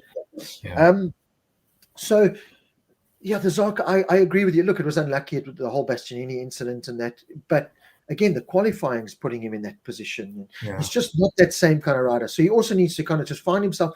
I always said, and I know it's hard from the outside, it's easy to say, but Zarco, why do you want that pressure of the factory Honda ride? I know it's more money in that, but be happy with what you've got. Just stay there. Why do you want more? You're 55 or whatever you are. You're in this comfort zone. The LCR is more of a family environment. You're thriving there. Why do you want to change things? And that, I know I don't believe in, this whole, my wife's this whole, put the desk by a window so you can see out, and, this whole, she's very much with this kind of stuff. The world must line up, and what you put out in the world is what you get back. But then in situations like this, it's kind of hard to argue with that, because Zarco's clearly putting out something that's disrupted that stable, confident environment that he had. As I say, Rob, I don't know, but he's been like that through his whole career in MotoGP. He was great in Moto2, but I mean, since he's been in MotoGP, whether he was on the Ducati, when he was on that Yamaha, the Monster Yamaha, he's had moments of absolute brilliance, and then he does the exact opposite for 3 or 4 races. And as you say, it's that ability. You've got to be able to focus from Friday 9:30 in the morning till Sunday 3 o'clock, 100% on every aspect of what you're doing. And the aliens can do it. And the Alex Marquez's are challenged when it comes to that. Zarco's, we've mentioned the guys. One person who I think has slipped up this year is Pecco, because in the past, when Martin had pushed him, he had come back a week later, stronger, better, faster. He hasn't been able to do that. But that just shows, Rob, this on it all the time is difficult, and it's pressurizing, and it's draining, and it's, we don't understand. Yeah, we watch and we critique as people sitting behind a desk or watching a TV at home with zero pressure. These oaks are there they are the best of the best of the best, and they're there to perform.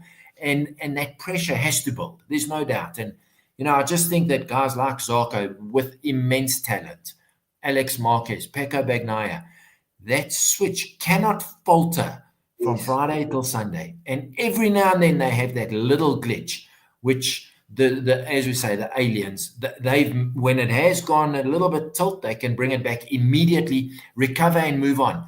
Whether they put it out of their mind or whatever it is, I don't know. But this year, Pecco, I think he's still dwelling on races from 5 races ago, thinking, jeepers, if only I'd done X, Y. That's what it looks like to me. He's not in the here and now. He seems to be, he's living his best life from 2 years ago. So mentally, it's unbelievably tough. I can't even comprehend what those guys go through. But as I say, Friday, whenever first practice is 9:30 in the morning, till Sunday, that switch has to be at 100%. You can't falter at all. And that's not easy, Rob. You know what it's like to be at pinpoint accuracy for whatever they do on a race weekend, 120 laps. Not easy, eh? No, it's not. And that's where, I'll always have the utmost respect for every single rider at that level. It's, as you said, as a normal human being, I can't. I try and stick to a diet for 3 days and I can't do it. And these guys, yeah, exactly. You know what I'm saying? That's how hard it is. Yeah. So, to end off on the Honda subject, because you brought up the Zarco potentially going. I haven't heard any rumors with that. It does look well. It is going to be Luca Marini and John Mir in the factory team, Zarco and Diego Moreira, and the LCR team. Chantra is gone. Unfortunately, that's been a dismal exercise. But one thing I will say, Paul, is now that you bring up the Zarco thing, LCR are potentially looking at this, and this is something for them to think, saying, right, have we got the best out of Zarco? Is that now Zarco done? Next year, it's, another year in MotoGP is another year. If you look at a footballer's career, Alex Ferguson was the best at it. He would get to a footballer you'd realize, right, we've got the best out of him. We've drained the last amount of best out of this guy. Cheers.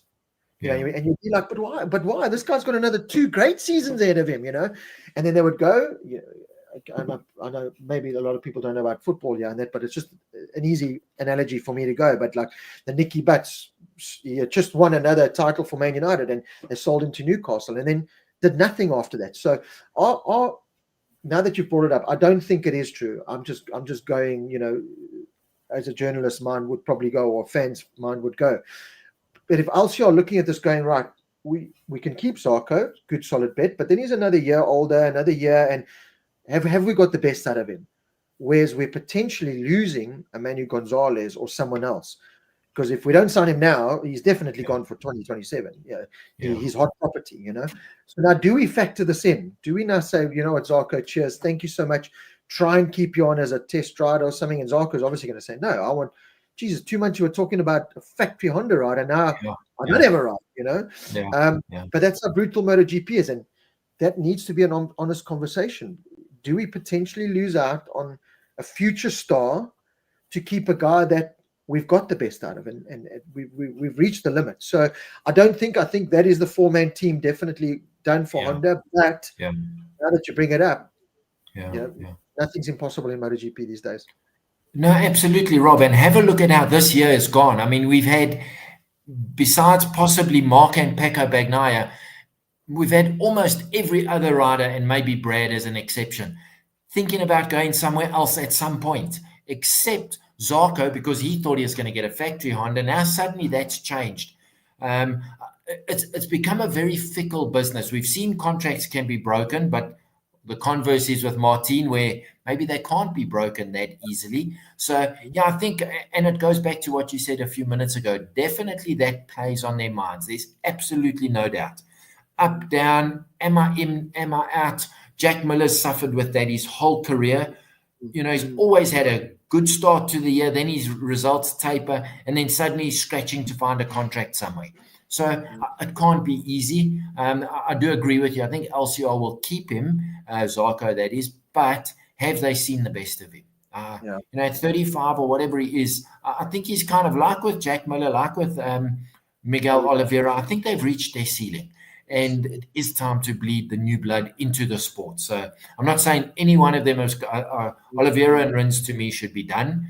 But I think for Zarco, I would keep him for next year, but certainly they're going to have to get the best out of him again, which he showed. He's there, he's got the speed, he can do it. But the last few races, it's just been, it's been a bit of a brain fade from his side. And as Wayne Taylor says, make a valid point with that, because they've got Marini doing all this groundwork and this hard work. It's a question of, do they lose out on a young, hot prospect talent for the sake of keeping a Zarco on? And that was Yamaha's biggest problem with the Miller end. And I am surprised in some ways, but you do make a valid point, but let's not have a top break and another rookie. Let's have a little bit of stability there. We're going with this whole new V4 product. Let's have a little bit of that information there. So, that kind of makes a little bit more sense. But with the Honda one, let's wait and see. Let's wait and see. It is an interesting point that I've never thought of it until you brought that up, and then it does just get your mind going. Where's this comment? I just wanted to apologize. Yeah, someone mentioned, don't mention football. They hate it, so I'm sorry for mentioning football. They do cry. Listen, I won't lie. They do fall over and cry. I referee on Monday nights and Thursday nights. Yeah, just make a little bit of extra money, and I'm trying to toughen these British and these football guys up. And I've been doing it for 2 years, and they're still not kind of getting my brief. Yes, I start just walking up with cups of concrete and just say, listen, just try and drink this, because come on now, yeah, please. But Paul, we're going to end off with quickly talking about Yamaha, and it's like how not to back up a terrible race weekend, with another terrible race weekend. With another one, yeah. Credit to Quartararo, he kind of tries to get as much as he can out of it. But I saw a very, very frustrating. I don't know how much longer that Fabio Quartararo can. It looks like a bubble that's about to burst. And you saw it burst with that move in the sprint race. That is just pure frustration. That's all correct. That is not a dirty, malicious rider. That is just pure and utter frustration. Sorry, I did want to answer one question here from Gavin Caldenes. Why does Brad never look to other opportunities? Gavin, it's not as simple as that. I've no doubt that Brad and his management would have spoken to other opportunities. The fact is now that the dust settles, we were all, Brad's got to move. He's got to move. And I still do think a fresh start would be a good idea for Brad. But when KTM are like this, good financial backing now, looks like the whole Red Bull thing has been put to rest, and they're going to be, their title sponsor. The bike's getting better. The package is getting better. It's starting to finish races well. Anea's getting good with it. Then you're kind of looking at this going, well, that could possibly, other than a factory Ducati, which, let's be honest, Brad's not going to get, or a factory Aprilia at this point, which, let's be honest, Brad's not going to get. That KTM, it's good money. It's a good project with a good foundation behind it. So it's probably the best place for Brad to be at the moment. So I've no doubt that he has spoken to other areas, but it's not as simple. Oh, I'm nearly taking my helmet out there. It's not as simple as, just jump ship. The other big problem Brad's got and other riders have got is, cool, 2026 is kind of sorting itself out. 2027, Max Quiles, David Alonso, you've got this Rueda. Yeah. You've got this crop of riders coming that these manufacturers are going, right, do we start this new generation off with the old generation, which Brad is and others are, or do we start it off with new generation, new blood?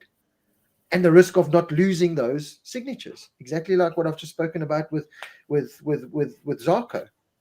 Do we sign a Brad at the risk of losing a David Alonso or a Max Quiles or a whoever? That's the biggest problem Brad and a lot of the other riders have got. Never mind, we know the talent, we know they're good MotoGP riders, we know their stock, we know everything, but it's a business at the end of the day. And 2027 is a clean slate, a fresh restart. And do manufacturers want to do that with the next up and coming, or do they want to do that with riders that have 3-4 good more seasons in them? Let's wait and see. So anyway, let's get back to the Yamaha. Just on that point, Rob, I think that's a very valid point, because most riders have contracts for this year and next year. Yes. So I think a lot of the manufacturers are going to say, listen, the status quo this year, next year is more or less the same. Everybody where there are the opportunities, like you say, to bring on a David Alonso, Max Quiles, whoever it might be, start with a clean slate 2027, new bikes, new package, a lot of new stuff. So that could be why guys are not going to make big moves when they've got a contract for next year, a la Jack Miller. They're just going to say, well, I'm happy that I've got a contract. I think that could be a determining factor for the manufacturers as well as some of the riders to say, listen, I'm going to hold on to what I've got and hope like hell we have a great season end of this year and next year to lead us into 2027. But I think that's when we're going to see a real big shuffle, because seats are scarce. We've got 22 bikes on the grid, 24 bikes. It's scarce. It's not like there's a Moto3 where you got 36 bikes on the grid. So yeah, anyway, going back to Yamaha. Yeah, sorry. So yeah, the Yamaha, it is.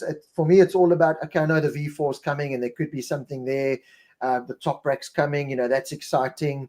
Again, Alex Rins is one of these riders that we talk about. Do they just go, okay, he's got a contract, let's not ruffle feathers, keep him next year, but then after that he's toast.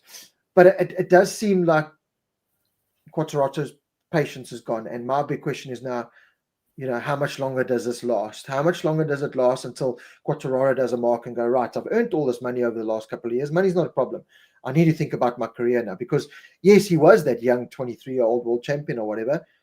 But, the way the world's going, you blink, you're 26, 27, you still haven't found, that kind of form yet. You've peaked at 23, you're never going to win another world championship. Marc's going to be around for another, let's say, 4 years of dominance. The Alonsos and all these guys are coming. I've got to start sorting myself out. So anyway, I just saw, we could talk about Miller and Rins. There's nothing really to talk about there because there's nothing there. Quattraro is the main thing. He is Yamaha. And when I see that, I just think, right, that bubble's about to burst, and Yamaha are going to have to do well to try to keep that bubble, patch that bubble up, because once a Quattraro bubble bursts, that whole Yamaha project pretty much goes with it. Yeah, absolutely. And I've always felt that the reason he signed a big multi-year, huge money contract was with the promise of the V4. And now, they're racing it definitely at Misano with Augusto Fernandez. And Quattraro said if the bike is within half a second of the current bike, he'll be happy. And I think that's what's holding him at Yamaha. I really do. I think they sold him on that idea last year. No, we bring in this new bike. It's going to be great. He bought into the project. Might be a little bit slower than what he had hoped for, because look, when they've tested it, and I think only Dovizioso's ridden it, they didn't put out any lap times. Obviously, Quattraro knows exactly what the bike did. I believe the bike's going to be good. How good we'll see in 3-4 weeks' time. But I think that's going to be, as you say, patching the bubble. I think that's the Band-Aid, and they better hope that it's a sticky one. I think if that works, he'll be okay. If it doesn't work, I think he'll be looking at other options, and he'll be looking with big lawyers and big contracts. But then on the other side of the coin, Rob, where's he going to go? Yeah. He hasn't exactly been a shining light. Yes, at 4 pole positions, and he should have won in Silverstone, all things being equal. But other than that, he hasn't been great, which we know is 99% the bike. Yes. But put him on a Ducati, how much better is he going to be than a Furman Aldegar? That's an open-ended question. I'm not saying he is or isn't, but his options are also limited. So before he throws his toys out the cot, a la Martin at the beginning of this year, he better just think very seriously about, and they'll know exactly what the options are. But I don't think it's as straightforward as, Marc had a lot of bargaining power. He had a ride available and 8 times world champion. Quattraro doesn't quite have the same bargaining power. Olimoto poses a good question. And it's a big if, it would be interesting to see how Fabio reacts if Toprak beats him next year. I mean, that's, Sure. He's very much held that mantle of top Yamaha rider, for the last couple of years now. He is Yamaha's number one blue-eyed boy, and if Toprak comes in, it would be very interesting. To be honest, I sometimes it's a thing that's needed. Sometimes that Yamaha needs to be knocked off the pedestal to really, Pecco's shown the downside to that it can go horribly wrong, but sometimes that's the kick in the bum that some round, like you said, Raul Fernandez. Let's use that analogy for one. Manuel Gonzalez climbs on the bike just for testing, and all of a sudden, Raul Fernandez is now this top 10, top 5 decent MotoGP rider. So it is. There's so many interesting things that are keeping us. I know the racing with Marc inevitably winning everything. I know that's kind of taking a lot of energy and pulling a lot of energy out of people, and the boring word gets thrown around. But there's still a lot of these hooks that keep us excited. Yeah. There's a lot of hooks out there that are still keeping us going, and can't wait for Catalonia in a couple of weeks' time. That's always a great circuit that sometimes bring things in. I'm hoping we're going to see another 5 manufacturers in the top 5. I think it's a possibility now with the form that Pedro Acosta is showing, certainly that Jorge Martin and Bezzecchi are showing. It's a track that they're good at. Sean Mir on the Honda. I think the Hondas might struggle a little bit there because there's a bit more horsepower involved there. Compared to this past weekend, Fabio Quartararo has showed pace at Catalonia. So a lot of things to look forward to. As I said, this past weekend, the Sunday race kind of lifted spirits, but I won't be waving the flag to go race in Hungary anytime soon. So absolutely. That place can see the back of me. He doesn't quite say it as nicely as that, but surprise. But I'm quite happy to see the back of that place. Yeah. Listen, Rob, just a couple of things for Barcelona. I think Quartararo is going to be very good. It's a fast-flowing track. Certainly the Yamaha is still good at that. Might not be the best, but it certainly plays to his strength. And on the other side of the coin, it's not Marc's favorite track. So actually one of his worst tracks. I think in his MotoGP career, he's only won there once. So certainly throws a bit of a cat amongst the pigeons. He's put all of that to bed this year by saying it doesn't matter what track it is, if it's left, right, up, down, he goes there. But I'm just saying, just throwing it out there so guys like Johnny Martin will watch next Sunday to just check if I'm talking rubbish or not. You know what? We said the same. Marc's never wanted the Red Bull ring. Bang. He's never won the He wanted this. Bang. Yeah. So, but I agree with you. It's a track. It's kind of like a Phillip Island. It seems to be one of those tracks that the riders go, right, forget about that, like a Quartararo. Yeah. Forget about that. This is Catalonia. Anything, we can make this work. So, and it has. It's proven that. Like I said, Aleix Espargaro on an Aprilia at 40 or 37 or 35, however old he was. No disrespect to him, but he was never a Quartararo or a, if he can win there. That's and remember, he had a podium finish in the bag and he sat up a lap too early. So he's had 2 great races in a row there, bar that mistake. So, but I think that bodes well for the Aprilia. So let's hope, Paul. Let's hope that, because we need Johnny Martins and these guys. We need them staying with us. And they miss connections. Yeah, correct. Paul, thank you so much again. It's always brilliant chatting. I love it. Just turn into a kid in a candy store. To everyone with your comments and everything, just love your input as always. We've got I think it's a weekend off this weekend, and then we're back the following weekend with Catalonia. I can't wait. I think it's going to be absolutely exciting. So again, thank you everyone for tuning in. Paul, thank you to you, and catch up with you in a couple of weeks' time. Yeah, Rob, to everyone who tuned in, and especially a mate of mine, his name's Kevin Hodgkiss. He's not even a keyboard warrior. He watches and listens every week, never posts a thing. I say, Kev, put your comments there. Never does. But anyway, to him, nice for him to join in. I know he'll be listening. Yeah, Rob, thanks again. Awesome. And we'll chat in 2 weeks' time. Cheers, everybody. Cool, man. Good night, everyone.